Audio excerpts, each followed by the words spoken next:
নমস্কার বন্ধুরা, মায়ের হেসেলে সবাইকে স্বাগত।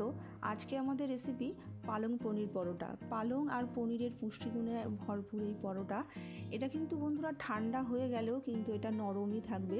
এটা বাচ্চাদের স্কুল, কলেজ বা টিফিনে এটাকে প্যাক করে দিতে পারেন বা অফিসের বক্সেও কিন্তু এটা আপনারা নিয়ে যেতে পারেন। খুব টেস্টি একটা পরোটা। তাহলে দেখে নিই আমাদের পালং পনির পরোটা বানানোর জন্য কি কি লাগছে।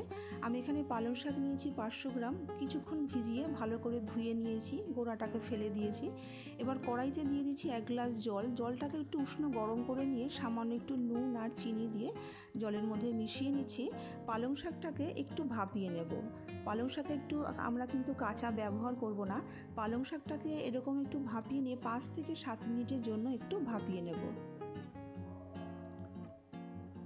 ভালো করে জলের মধ্যে মিশিয়ে দিয়ে 5-7 মিনিট হয়ে গেছে। যখন এরকম ফুটতে শুরু করবে তখন একটা পালং শাকগুলোকে তুলে নিয়ে আমি একটা বাটির মধ্যে চুবিয়ে দিচ্ছি। বাটির মধ্যে আমি ঠান্ডা জল দিয়েছি বেশ কিছুটা পরিমাণে। ঠান্ডা জলের মধ্যেই পালং শাকগুলোকে একটু চুবিয়ে রাখছি, তাতে পালং শাকটাও ঠান্ডা হয়ে যাবে আর এর যে সবুজ রঙটা সেটাও কিন্তু বজায় থাকবে। 2-5 মিনিট একটু রেখে ভালো করে হাত দিয়ে চিপে আমি মিক্সির জারের মধ্যে দিয়ে দিচ্ছি। আর দিয়ে দিচ্ছি কিছুটা ধনেপাতা সুন্দর ফ্লেভারের জন্য, 2টো কাঁচা লঙ্কা আর 1 ইঞ্চি আদা। মিক্সিতে খুব সুন্দরভাবে একটু মসৃণ করে বেটে নিচ্ছি। খুব সুন্দর করে বেটে নিয়ে আমি বাটিতে ঢেলে নিচ্ছি। এবার এখানে 1 কিলো ময়দা নিয়েছি। এবার আমি পালং শাকের যে পেস্টটা তৈরি করলাম সেই পেস্টটা দিয়েই কিন্তু আমি ময়দাটাকে মাখবো। প্রথমে কিন্তু জল ব্যবহার করব না, যদি প্রয়োজন হয় তখন কিন্তু জল ব্যবহার করব। সবটা মিশিয়ে নিয়ে আমার এখানে একটু জলের প্রয়োজন হবে, অল্প অল্প করে জল দিয়ে এটাকে আমি বেটে নিচ্ছি। আমি কিন্তু এর আগে মিক্সির জারের মধ্যে যে পালং শাকটা ছিল সেটাকে ধুয়েও অল্প করে একটু জল দিয়েছি, একটু সুন্দরভাবে একটু মেখে নিয়েছি। খুব নরমও নয়, খুব শক্তও নয়। দেখুন এইভাবে মেখে নিয়েছি। এবার ওপর থেকে 1 চামচ সাদা তেল একটু বুলিয়ে দিয়ে ঢাকা দিয়ে আমি কিছুক্ষণের জন্য রেস্টে রেখে দিচ্ছি। এই 15-20 মিনিটের জন্য রেস্টে রেখে দিচ্ছি। সেই সময় আমরা পনিরের পুরটাকে তৈরি করে নেব। এখানে 200 গ্রাম পনির নিয়েছি। এবার এটা গ্রেটার দিয়ে খুব সুন্দর করে পনিরটাকে একটু গ্রেট করে নিচ্ছি, যেন পনিরের মধ্যে কোনো দলাভাব না থাকে। দেখুন সুন্দর করে সমস্ত পনিরটা গ্রেট করে নিয়ে স্বাদ মতো নুন, 1 চামচ চিনি দিয়ে দিচ্ছি। আর ভাজা জিরের গুঁড়ো 1 চামচ, ভাজা ধনের গুঁড়ো 1 চামচ, আর দিয়ে দিচ্ছি চাট মশলা বড় চামচের 1 চামচ, আর সামান্য একটু হলুদ দিচ্ছি।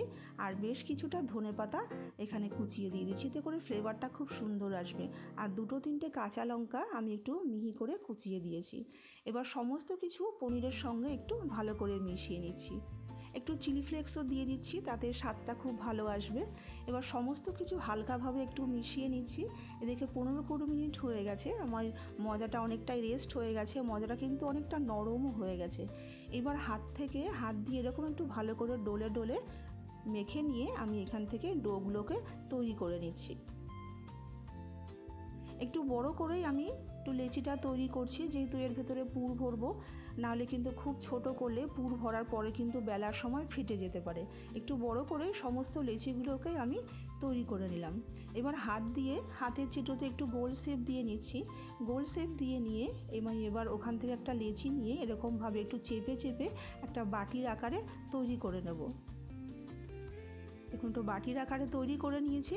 এবার এই মাঝখানে বড় চামচের 1 চামচ পনিরের যে পুরটা তৈরি করেছিলাম সেটা এখানে একটু চেপে চেপে দিয়ে দিচ্ছি। খুব পুর কিন্তু বন্ধুরা দেবেন না, তাহলে কিন্তু এটা বেলার সময় ফেটে যাবে।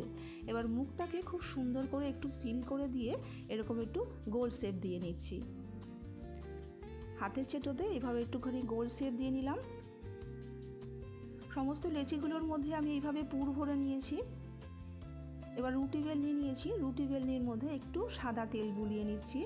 আমি তেল দিয়েই এটা বেলছি, আপনারা চাইলে কিন্তু এটা ময়দা দিয়েও বেলে নিতে পারেন। এবার লেচিটার মধ্যেও একটুখানি তেল বুলিয়ে দিয়ে একটু হালকা হাতে বেলে নিচ্ছি। খুব চেপে চেপে বন্ধুরা বেলতে যাবেন না, তাহলে কিন্তু পুরটা বেরিয়ে আসবে।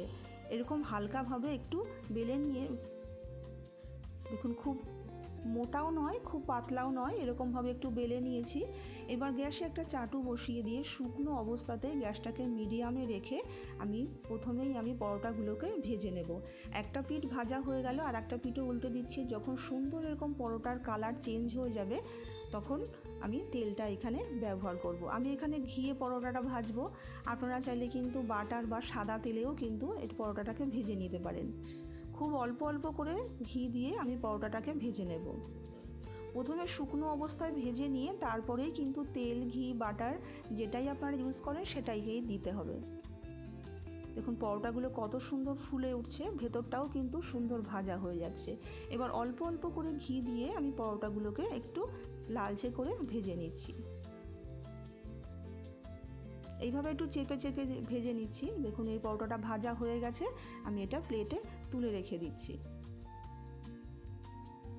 ওই একইভাবেই সমস্ত পরোটাগুলোকেই আমি প্রথমে শুকনো অবস্থায় ভেজে নিয়ে তারপরে ঘি দিয়ে ভেজে নিচ্ছি। সমস্ত পরোটাগুলো ভাজা হয়ে গেছে। আপনার পছন্দ মতন তরকারি আর একটু চাটনি দিয়ে পরিবেশন করুন। কত সুন্দর এটা পুর ভরা হয়েছে বন্ধুরা, আমি আপনাদের সঙ্গে একটু শেয়ার করছি। দেখুন কত সুন্দর পুর ভরা হয়েছে। তৈরি হয়ে গেল আমাদের পালং পনির পরোটা। আশা করি বন্ধুরা আজকের রেসিপিটা ভালো লাগলে একটা লাইক করে দেবেন, সকলের সাথে শেয়ার করে দেবেন। প্লিজ চ্যানেলটাকে সাবস্ক্রাইব করবেন।